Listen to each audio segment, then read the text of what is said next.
33, 33 is also just about a third of the way to 100. Right. By our next show, we will be beyond a third of the way to 100. Yeah. That'll be cool. I think no one will care a lot about that. Yeah. It's, I think it's like going to the gym again.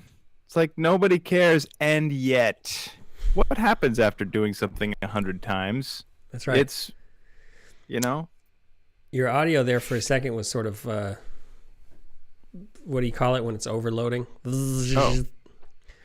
But it's fine. Okay, maybe I'd turn this down a little bit. Now you're too quiet. This is the kind of quality you get after a third of the way towards 100. Yeah, you know what your audio levels are. And you just put out entertaining minute after minute of adjusting audio levels. That's what it's all about. Maybe we could have done that before we started, but yet here we are. Yeah. Hello. Yeah. So we're staring at the end of February of 2022. There's a lot of stuff that's been happening, and yet sometimes it seems like progress is slow, and that can be frustrating. What are we talking about? Do you feel that way? Are you talking about the world or creative projects? I guess I'm talking about creative projects. I'm talking about, I feel like you and I have done a lot of stuff. We've set sort of visions, stuff we want to do, and we've done a bunch of work in the direction of those things. And I don't know about you, but it feels sometimes like you would have hoped, or I would have hoped that you'd be closer to that end game, or not end game, but you'd be closer to that goal. Interesting. Yeah. I mean, I've been dragging a little bit about my creative stuff, but when I hear you say that, what it clarifies for me is like not so much end game, but when you're in it and you're doing stuff, it feels great. Yeah. And now I've been basically not doing stuff for 2 weeks, and it feels way worse than 2 weeks worth, And I have good excuses for the last 2 weeks, but it doesn't matter because it feels like impossibly far away now because I haven't been doing stuff for 2 weeks. And maybe that's the thing is like, yeah, if you're doing stuff, if you are going to the gym, if you're taking runs, if you're working out, or if you're playing basketball or whatever the things are, you feel good. You feel good in your body. You feel like I'm being active and whatever.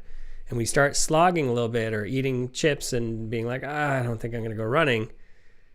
I mean, chips are delicious, but maybe that's the point. Chips are delicious. That's the point I was making. Brought to you by Lay's. Yeah, no, that is it's my greatest existential crisis, or it's the standard, it's the basic, it's the most boring basic like dictionary definition of the existential crisis, which is I wake up in the morning, I've set aside time for the first time in my life. This is hard fought.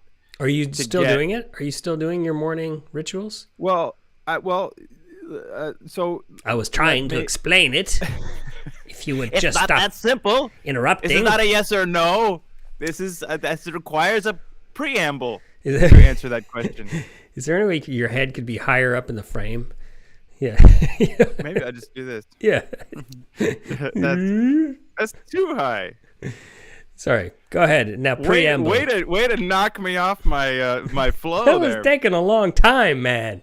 No, it wasn't. Go ahead. It wasn't. It is a problem. I do take too long. I ramble. No. But okay, so I wake up every morning. I've after many decades set hours aside every morning, and it's hard. That's been a hard thing to achieve. Hours in the morning to work on things. Hopefully every day. I could do it every day. I do sort of do it most days, and yet the thing I feel like is so difficult is that I have my creative time, and it's like I don't have the process exactly. I don't know exactly what I'm going to do every day. Like I envy these stories of Stephen King, who's going to write for 4 hours every day, and he's working on a particular book. So he picks up the book.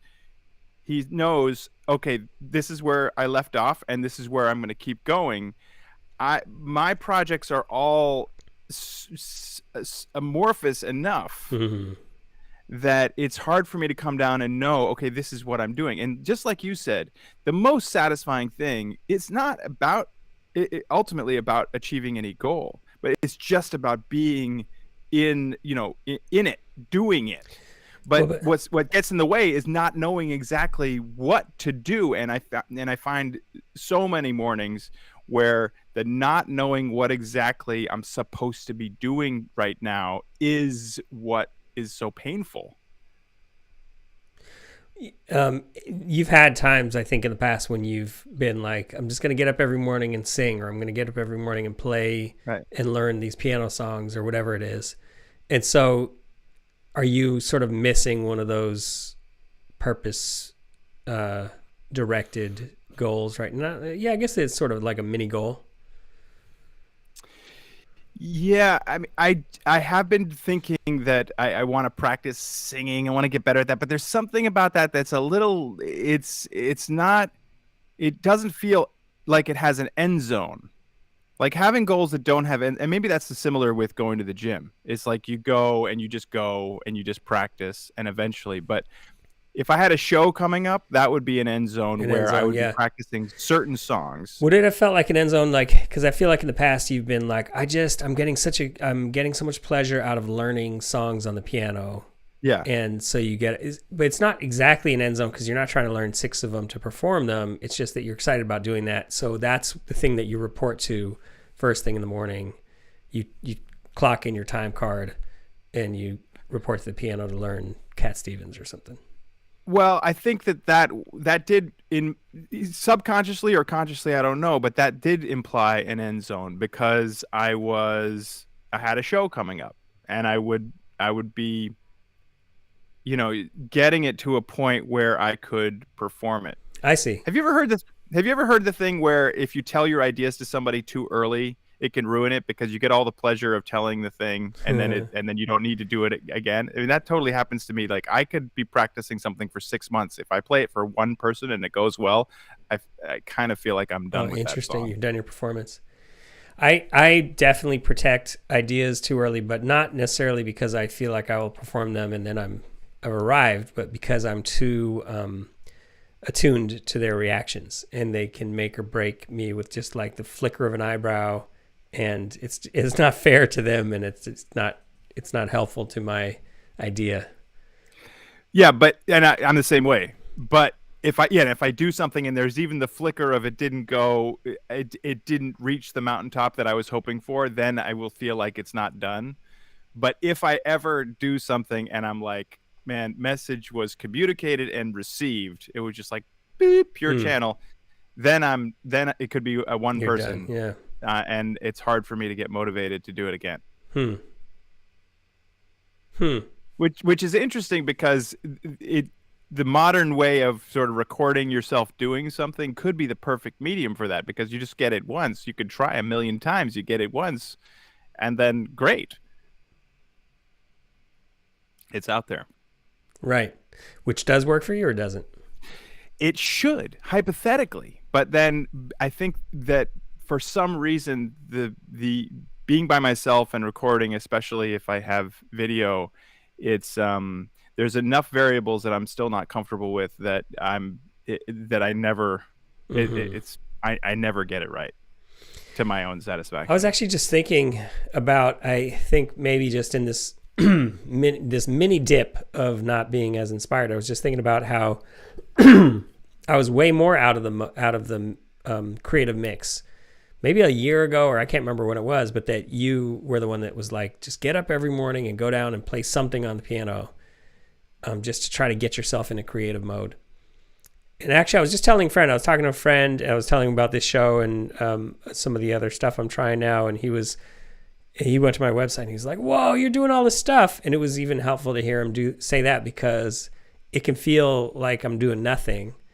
Yeah. And that's one of the nice things about that container as a website is just like, oh, even if it was a little bit of stuff every year over the course of 5 years, eventually you're like, oh, there's a lot of stuff here. It's almost just for the self-cheerleading. It's sort of helpful, But I was remembering that I wasn't in any kind of creative mode, and that was helpful, that sort of ritual of like show up and do something. I think this show has been similarly helpful That's why I mentioned it, because I said this to him, which is similarly helpful, just because anything where you just show up and report to duty helps unlock you in all the other ways, you know, and sometimes more and sometimes less. But I guess I do think it's nice to have some sort of purpose that you're showing up for, because like showing up to be like, okay, be creative is just like setting yourself up to feel disappointed, which when you have a project and you have that time set aside, it's so obvious, you know, of course I know what I'm working on. And sometimes I feel like in any given week I'll have 1 or 2 mornings where it's just very clear I'm just in the flow the whole time. But still 5 out of 7 days, that's a lot of existential dread. And I do that's the big wish that I have. It's not that I want to attain some different level of lifestyle. I love my level of lifestyle. I just want to have my creative outlets. Winning. Let me tell you. I don't want to be winning any more than I'm winning. I just but except for knowing what I'm working on, so that I can turn more of those mornings of existential dread into these sort of like creative flow states. That's what I'm after. I'm like an adrenaline junkie that is sitting at at keyboards. That's true. Although my version of jumping out of airplanes. The adrenaline junkie really implies the like big spike followed by the either normal or a bit of a dip, and isn't really the state that we would love to be in, just like pretty like constant but in the flow. Flow. And constant. I don't know. I mean, like I do think if I could hit some flow, if I hit flow in a day, like even 20 minutes of flow, then I feel like I'm winning. You're happy. Yeah. Well, so I was actually just thinking about this too. I might have been asking you about it recently, but your songwriting, I feel like you were doing a bunch of songwriting and you were in a real songwriting zone. When was that? A year ago? Or maybe it was more recently. And then you did that one class where you had to show up and write songs, but you were in a real songwriting zone. Is that just kind of off the radar? Or is like, I guess more recently you've been more about playing music with people. You've been banding. Yeah. Well, the last month I haven't been, because since I got COVID, I went back and I have written a few, starts at things. And so just recently, yeah. The other day I started something. I got my big birthday present, my beautiful new synthesizer, and at first I didn't know what the heck I was gonna. Yeah, this is the subsequent 37. Hello. This is hello. And it's so cool. And I didn't know that this was gonna. I was sort of like, I don't know what I'm actually going to do with it. It's the first time I've ever bought anything where it wasn't solving a key recording problem, but I've always sort of like, every time I touched one in a store, I was just like, oh, I want this so bad. But so finally, was it a disappointment then to have it sort of sitting there and that it'd be like, I don't know what quite to do with you, or has it just been butter every time you? It's so far, knock on wood, it's been butter. It's making me feel sort of. It's tingly. It's a tingly thing, and every time I sit down, I don't know what I'm going to do. It leads me to something. I start because this thing has 2 notes.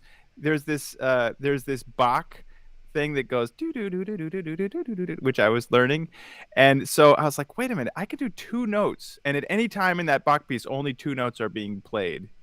Oh, and so I was like, what if I did that here? And it didn't quite. I had to make some adjustments, but like to his composition. To make it work on the thing. But and I still can't do it very well. But I'm working it up now because it's really freaking cool. So it's just like that kind of thing is just happening. Like I wouldn't know that, and things are occurring to me. I'm trying it. I'm like, woo, that's so nice. Well, you don't have the sound of a stuck man. You sound like you are a Stuckman. Hello, Stuckman. Esquire. Jeremy Stuckman. I was looking for the right first name. That was it. Well, Yeah, I mean, it sounds like if you're going after 20 minutes of flow and you're working up a Bach sort of duophonic synthesizer thing, that would sound like it qualifies. Yeah, that's cool. Thank you for that reminder. That's funny too. Just like the reflection is so helpful. I was telling you about that. Like I can feel completely out of it, and then someone's like, "Dude, you're doing a lot," or like, "This is cool. I need this much encouragement," and then I'm like, "Oh, great." I know. That's true. It's probably I need 20 minutes of flow and somebody somebody sort of like and 6 seconds of encouragement. 6 seconds, but it has to be about something that you actually care about, because it can be really deflating to be encouraged about something that you'd rather be doing less of. Yeah. It's like, great job on your lawn, and then you realize, oh yeah, I did spend 3 hours on that damn thing. I hate you, lawn. I thought you were going to say spreadsheet. That spreadsheet is awesome.